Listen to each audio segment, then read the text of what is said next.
আজ আমাদের দিল্লির শেষ দিন, আর আজ হচ্ছে 3 তারিখ।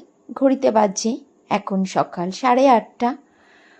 সকালবেলাতেই হোটেল থেকে ব্রেকফাস্ট দিয়ে দিয়েছিল। পরাঠা ছিল, আচার আর ছিল চা।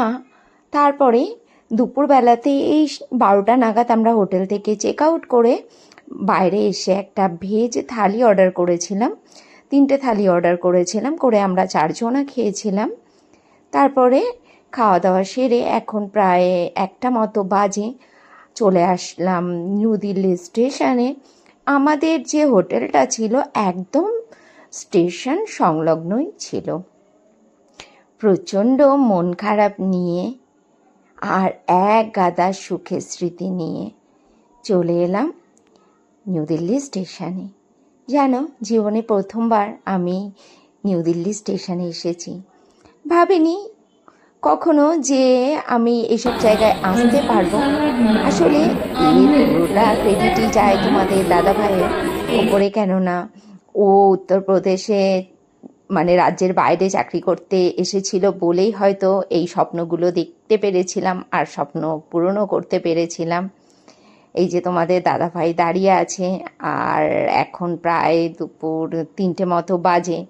খুব মন খারাপ লাগছে। আসলে এই পর্যন্তই আমাদের সফর ছিল একসাথে।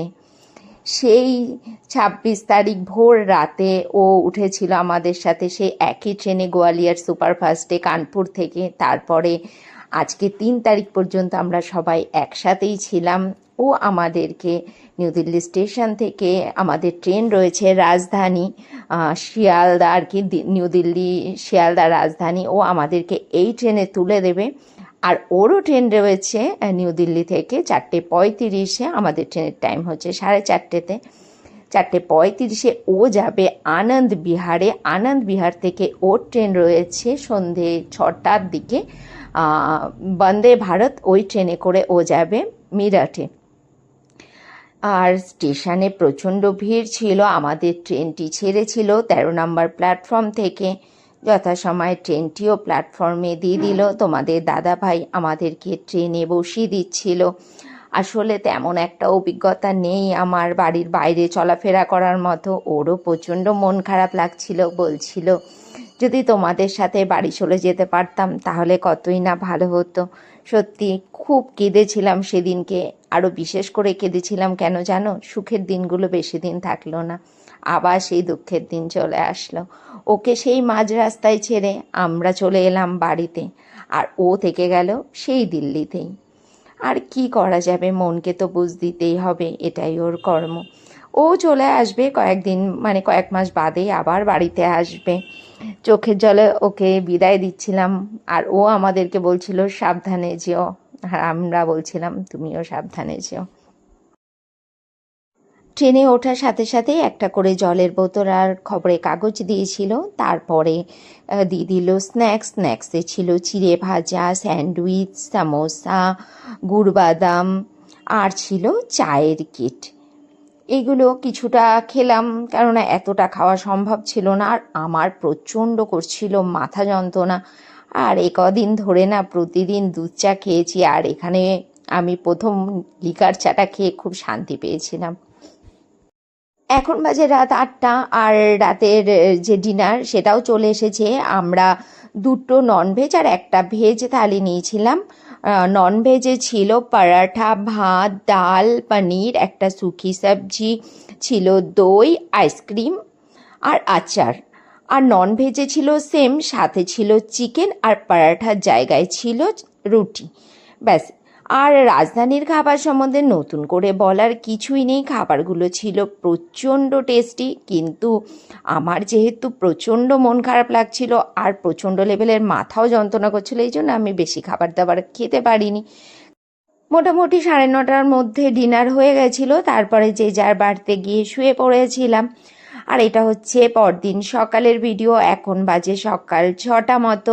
6:30টার মধ্যে ওরা চা দিয়ে দিয়েছিল। ফ্রেশ হয়ে চা খেয়ে নিয়েছিলাম। তারই মধ্যে চলে আসলো ব্রেকফাস্ট। ব্রেকফাস্টে ছিল স্যান্ডউইচ, ডিমের অমলেট, ফ্রেঞ্চ ফ্রাই, জুস, আর ছিল ব্ল্যাক পেপার, সল্ট, বাটার, ছিল চা, অনেক কিছু। আর আবার সেই একই কথা বলতে হয়, রাজধানীর খাবার আর ক্লিননেস সম্বন্ধে কোনো কথা হবে না, সব কিছু ছিল একদম A1। কত নাম না জানা স্টেশনকে পেছনে ফেলে চলে এলাম আমাদের শিয়ালদা স্টেশনে। ট্রেনটি রাইট টাইমে একদম সকাল 10টা 10-এ শিয়ালদা স্টেশনে ঢুকিয়েছিল।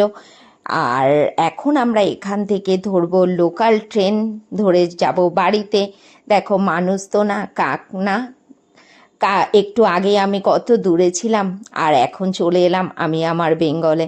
এইখান থেকে ধরে নিলাম লোকাল ট্রেন, আর ট্রেন থেকে নেমে ধরে নিয়েছি বাড়ির পথ। অনেক দিন পরে যাচ্ছি বাড়িতে, শরীর প্রচণ্ড ক্লান্ত, মনে হচ্ছে যেন কতক্ষণে বাড়িতে যাব আর একটু ফ্রেশ হব, খাবো দাবো। আর অনেকগুলো সুখের স্মৃতি সাথে করে নিয়ে চলে এলাম বাড়িতে এসে স্নান করে মাসি রান্না করে রেখেছিল আলু সেদ্ধ, ডিম সেদ্ধ, ভাত আর পাঁপড় ভাজা করে নিয়ে খেয়ে দিয়ে এখন লাগাবো ঘুম, কেননা শরীর আর একদমই সাথ দিচ্ছে না।